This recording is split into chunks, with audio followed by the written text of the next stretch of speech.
আমি প্রেগনেন্ট। আমি খুব খুশি হয়েছি।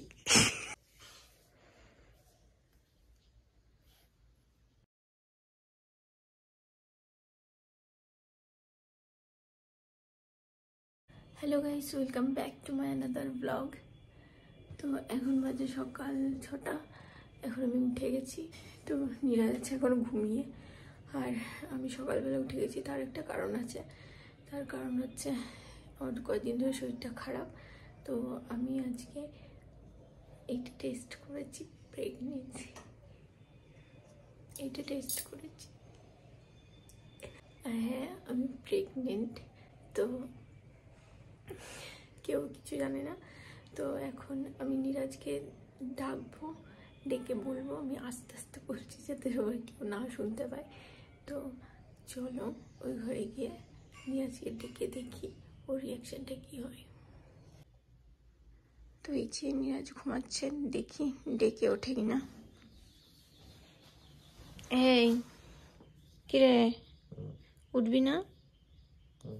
ওঠ, ওঠ না, এদিকে ঘোর। কি হয়েছে? এদিকে ঘোর, হাতটা দে একটু। ফোনটা কই? ফোন ডাকিস নি কেন? নে, কি ধর এটা, হাতটা দে। বুঝে না, কি চোখ বন্ধ কর, দেখ। এটা তো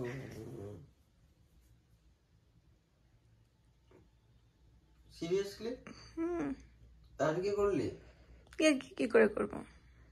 আজকে করলি? কখন?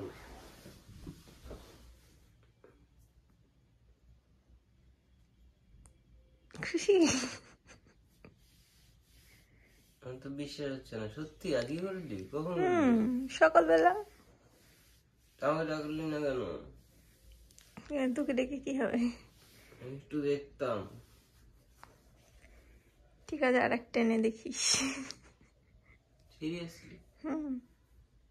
মিথ্যা কথা হয় এগুলো।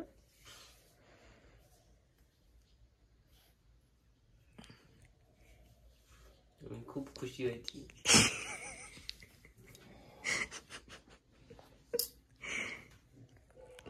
খুব খুশি হয়েছি।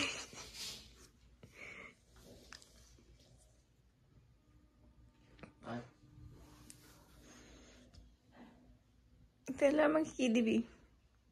আমি কি দেবো? তুই তো আমাকে দিবি। না, এই জন্য আমাকে কি গিফট দিবি? গিফট তো তোকে দিয়েই দিয়েছি।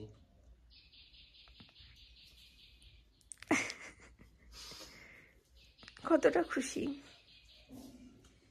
পৃথিবীর সব থেকে বেশি আনন্দদায়ক, মানে যেটা বলে প্রকাশ করা যায় না। একটু এদিকে আয়, বস। Thank you. আমি তো বিশ্বাসই করতে পারছি না। ফার্স্ট টাইম দেখেছি, আমি দেখে মুখ দিয়ে আর কথা বেরোচ্ছে না। আসলে আমাকে ডাকতে হলে না, আমি একটু দেখতাম এইভাবে একা একা কি করছি। আমি তোকে বলেছিলাম কালকে যে যখন করবি আমাকে ডাকবি। তো এটা সারপ্রাইজ থাকতো না? তাহলে ভাবলাম সারপ্রাইজও দেওয়া হবে, তাই তোকে না ডেকে আমি একা একাই করে নিই, যদি ঠিক মানে পজিটিভ চলে আসে। Thank you. তোমার কিরকম লাগছে? অনেক ভালো লাগছে, লজ্জা লাগছে, কেমন একটা লাগছে। লজ্জা লাগছে? এটা তো আনন্দের খবর। আনন্দের খবর, কিন্তু সবাইকে বলতে তো হবে, কি করে বলবো সেটাই হচ্ছে কথা। বলার কি আছে, এটা তো ন্যাচারাল জিনিস, ভগবানের আশীর্বাদ, তাই তো? তখন দুর্গাপুজো চলছিল না? বাড়িতে তো বলতে হবে, বলতে পারবি তুই? না বলার, বাড়িতে না বলতে পারার কি আছে? দেখ এতদিন তো আমরা অনেক বাড়ির থেকে চাইছিল, কিন্তু আমরা নিতে পারিনি, মানে নিতে পারিনি বলতে অন্য কারণ ছিল, পরিস্থিতির জন্য। যে দেখো একটা বাচ্চাকে তো জন্ম দিয়ে তো অনেক কিছু করতে হবে। তো যাই হোক, এই কথাগুলো পরে বলছি। আমি ফ্রেশ হয়নি, কারণ ঘুম থেকে উঠে বাথরুম গিয়ে ফ্রেশ হয়ে তারপরে তোমাদের সাথে কথা বলবো। জানি না আজকে কি করব, আমার তো মানে রিলিভই হচ্ছে না, ঠিকঠাক বিশ্বাসই হচ্ছে না। আজকে কোথাও যাবে না? ঠিক আছে, তাহলে চলো এখন আর সবাইকে দেখি কাকে কাকে জানাতে পারি। সবাই তো ভিডিওর মাধ্যমেই জেনে যাবে, আবার কাকে জানাতে হবে? সবাইকে এইভাবেই। এটাই তো। আর এই ভিডিওটা কিন্তু অনেক পরে আসবে, কারণ আমরা এখনই রিভিল করতে পারবো না, বাইরে থেকে। কারণ আমি আজকে জানলাম, এবার আমি শুনেছি হয়তো 2-3 মাসে মনে হয় জানানো যায় না কাউকে। তারপরে সেটা মানে কি জানানোটা আছে উচিত না না। আছে। এবার ডাক্তার কাছে যাব, গিয়ে ডাক্তার দেখি কি বলে, কি টেস্ট মেস্ট যদি করাতে হয় দেবে। তো এই ভিডিওটা পরে পাবে, কিছুদিন পরে, কিছুদিন বলতে কয়েকদিন, ভালোই বেশ কয়েক মাস পরেই পাবে। তো যখন আমরা এটা রিভিল করবো তখন এই ভিডিওটা দেখাবো।